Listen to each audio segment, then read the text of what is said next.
Hi, this is Tooshie from Audrey Horne, and you're watching Loud TV. Stay pure and heavy, man.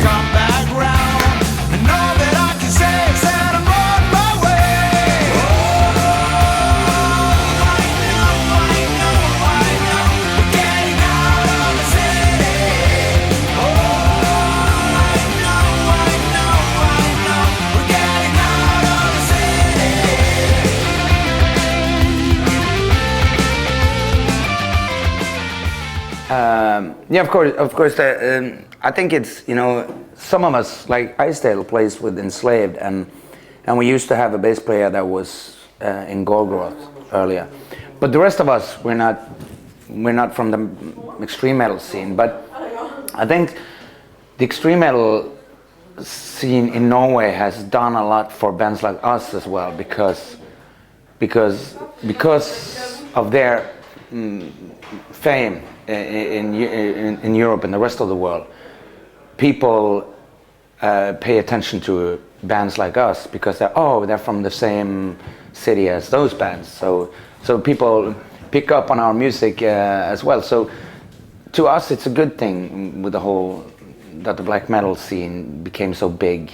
The Norwegian black metal scene became so big in Europe because it gives us basically free publicity in many ways. And what about the rock scene or other rock scene in Norway? What is? It's very good. There are extremely many good rock bands in Norway, and there are, of course, not that many that are famous outside of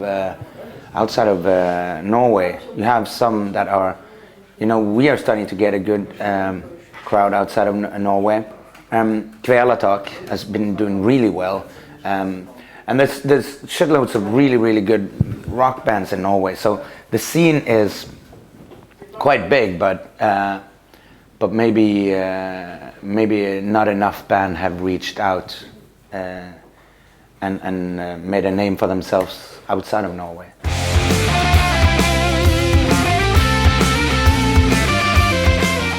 Yeah, it's what you get from touring.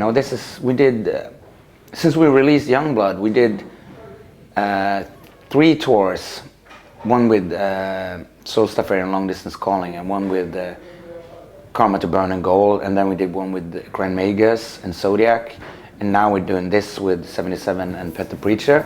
So this is like a 5th tour since Youngblood. Plus we've done a UK tour as well. So that's what you get from touring. Hopefully you get a bigger crowd every time you come back, because people go to your show, and if you do a good show, then they talk about it, and then next time you come, people are like, yeah, someone told me that was good, I'm gonna go and check that out. So it's the only way to build an audience, really. It's the tour. And of course you can get played on the radio and stuff like that, but it's touring is the best publicity you have, basically.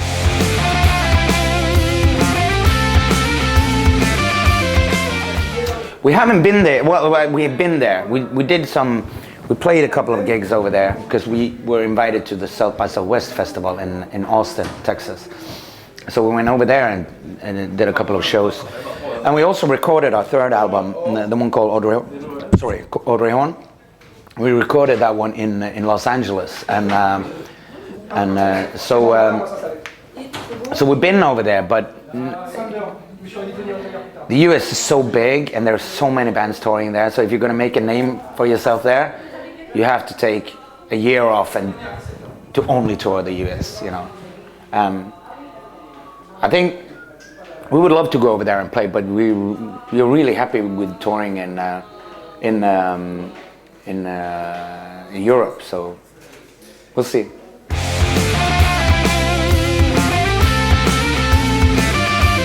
So we are inspired by movies, by nature, books, by things that happens in the world, by friends, family. Everything inspires you somehow. So I think it's hard to pinpoint like one specific thing, and that's why normally I say the bands we grew up with, because that's easy for people to relate to. they can listen to our music and say, yeah, I can hear that they are inspired by Kiss and Thin Lizzy and all of that. But So now we drive to Germany. but I think we are inspired by a lot more, and probably nature as well. You know, it's everything that makes an impact on you comes out in your art or in things you do.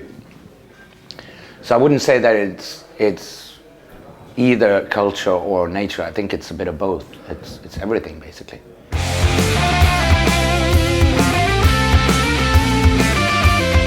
Yeah, the band is totally fucked up. Forget about it. I don't even want to go there. No, I think it is probably that is a bit of the same, because you know, when we make our music, when we play live, we don't stand still and try to play as good as possible. And when we go into studio, we record live, and if it's not perfect, we don't care, you know, as long as it's got a vibe, as long as it's got energy. And with our live shows, you know, there's so much energy, and that takes away. Sometimes we do mistakes when we play, but we don't care about that, because it's the whole package that is important when you make music and when you play live. Because I think nobody's perfect. We're not perfect, you know. When you see a video with a rock band, they look like they're perfect people, and they look good, and everything is well, but nobody's perfect. And I think people relate to things that are not perfect, things that have flaws, because they're not perfect themselves, so it's easier to relate to. And that's why, you know, when you see like these fashion models that are, you know, they are being like, when you see pictures, they Photoshop and make them sort of perfect, and women don't relate to that, because no woman looked like that. So every woman would just look at themselves and go like, fuck, I don't look like that, you know. And I think that when they see a model that is not perfect, then they will go like, that's good, I believe in that, you know. And the same thing goes with music. It's not meant to be perfect. And I think these days so many artists, especially within pop music and stuff like that, there is no flaws. Everything is perfect, and nothing is slightly out of tune or out of beat. Everything is perfect, and most people find that music not interesting, because it's too perfect. Basically, they cut every hit on the drum almost and edit it together so it's perfect, and it's like our drummer says, when he hears some of those albums, he go like, this is impossible to play. It's not possible to do this. Not humanly, you can't do that really. And I find music like that really boring. I like music that are a bit fucked up, that has a nerve, and yeah. So I think like the Twin Peak character, what makes her interesting is that she's very beautiful and she's very seductive and everything, but she's kind of fucked up in the head, and that makes her a bit more interesting, because she was only nice. If she was only nice and good, then she would be a bit boring, you know.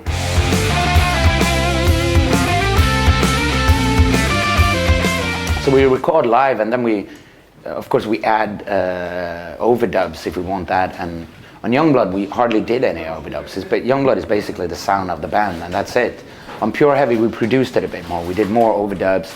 We used samples of like trains and church bells and stuff like that. So it's but the whole point of making albums like that is to get that energy, that live energy, because you don't get that if you play drums and then you put bass on top of that, which is like perfect on time, and then guitars, and then, you know, edit it and fix it so everything is where it's supposed to be. Things should be a little bit out of place sometimes. It makes the music vibrate more.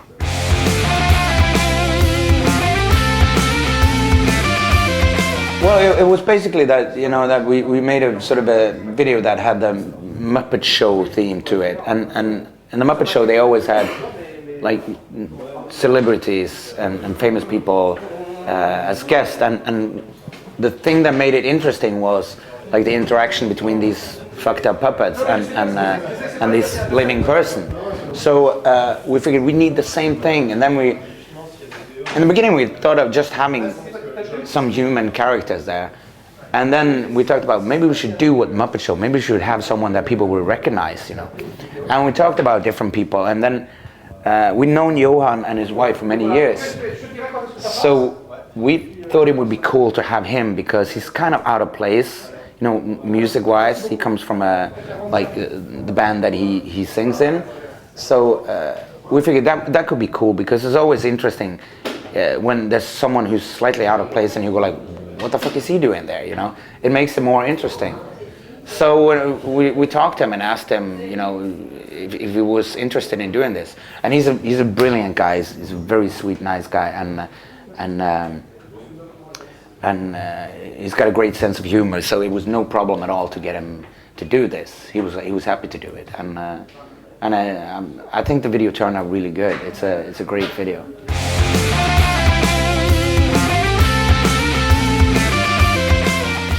We're going to go do another tour next year, sometimes in the first part of next year. Our management wants us to do like a support tour, do support for a bigger band, which could be a good idea because we've been out now, sort of playing with bands that are on the same level as us or smaller bands. So we've been building an audience and a crowd, but it might be a good idea to do support for a bigger band, so you can sort of reach out to a bigger audience. And then we're going to start write new material because that's what we do. You know, we write music and play music. So we have a bunch of ideas for new songs already. So we're going to start doing that, and then we'll see what happens. You know, as much touring as possible, and hopefully a lot of festivals next summer. No, so basically that's what we're doing. We're going to tour and make new music.